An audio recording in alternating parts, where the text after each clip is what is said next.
Second world Waray. അത് നമ്മൾ 20 years after the end of the first world war. First world war കഴിഞ്ഞ് 20 വർഷത്തിന് ശേഷമാണ് സെക്കൻഡ് വേൾഡ് വാർ വരുന്നത് കേട്ടോ. പഠിക്കുന്നു വേൾഡ് വാറിനെ കുറിച്ച്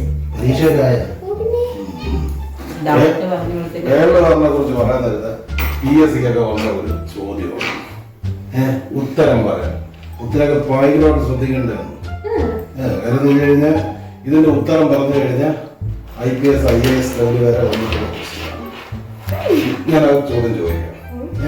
കേട്ടോ, ഇത് സംഭവം, ഇത് പാകിസ്ഥാൻ, ഇത് ഇന്ത്യ.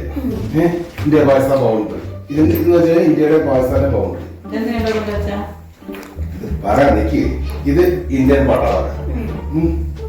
ഇതെന്തോ സംഭവം? റിമോട്ടല്ല, ടാങ്കർ. കേട്ടോ, നിന്റെ അമ്മയുടെ ബുദ്ധിയാണ്. എന്തോ പറയാ, ഇന്ത്യയുടെ പാകിസ്ഥാനിലെ പട്ടാളക്കാരുടെ ക്യാമ്പിൽ ചിലപ്പോൾ പറയാൻ പറ്റില്ല. പട്ടാളക്കാരുടെ വെള്ളം കൊണ്ടുവരാൻ ടാങ്കറിലായിരിക്കും. അത് പോട്ട്.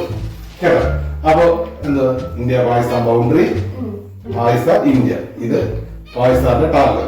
കേട്ടോ, അപ്പൊ മൊത്തം എന്താ ഇതിങ്ങനെ പയ്യെ മോളിൽ ഇതിങ്ങനെ പയ്യെ കൊണ്ടുവരണം. കേട്ടോ, അമ്മയൊക്കെ പയ്യെ കൊണ്ടുവരാം. Slow motion. ടാങ്കർ വരുന്ന രീതി അറിയാമല്ലോ. അപ്പോ ഇവിടുന്ന് ഈ പട്ടാളക്കാർ ഓടി വന്നിങ്ങനെ നോക്കിയിട്ട് തിരിച്ചു പറയാം, മേജർ സാർ അവിടുന്ന് ഒരു ടാങ്കർ പാകിസ്ഥാൻ പട്ടാളത്തിന്റെ ഒരു ടാങ്കർ വരുന്നുണ്ട്, നമുക്ക് എത്രയും പെട്ടെന്ന് തന്നെ അടിച്ചു തരണം. മേജർ ഓടി പോയി നോക്കിയിട്ട്, അതെ നീ അത് ടാങ്കർ ഒന്നുമല്ല, അതെ ഒരു മന്ദബുദ്ധി ഇങ്ങോട്ട് തള്ളിച്ചിട്ട്